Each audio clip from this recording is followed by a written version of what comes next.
Senado, binalot ng tensyon sa gitna ng agawan ng liderato.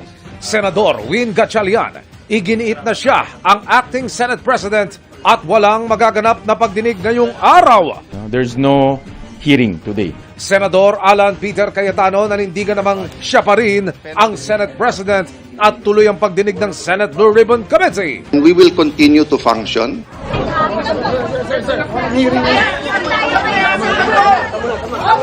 Interior and Local Government Secretary John Vic Remulla at Senador Robin Padilla nagkatulakan sa pagsundo ni Senador Pia Cayetano sa kanilang mga resource person.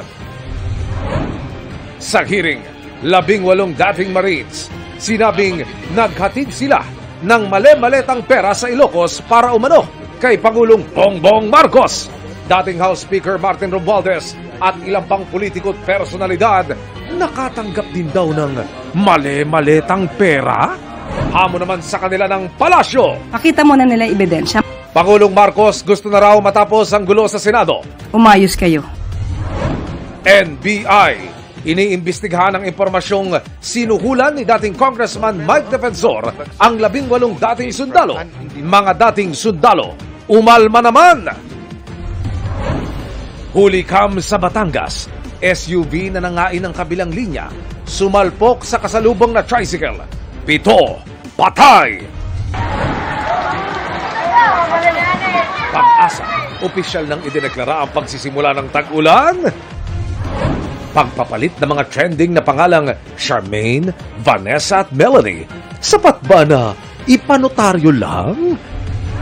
At ang sagot ni Cassie Legaspi sa mga intriga tungkol sa kasama niya habang nagbabakasyon sa Siargao. Okay. Okay. Oh my goodness. Okay.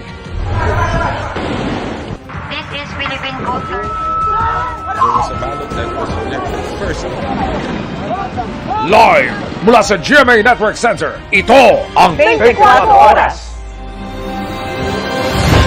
Magandang gabi po, Luzon, Visayas at Mindanao. Dalawang Senado na may dalawang Blue Ribbon Committee.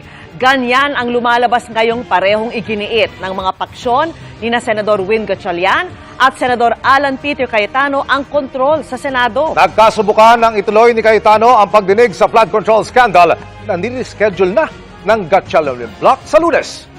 Ilang politiko at personalidad naman ang pinangalanan ng 18 nagpakilalang dating sundalo na hinatiran umano nila ng male-maletang pera.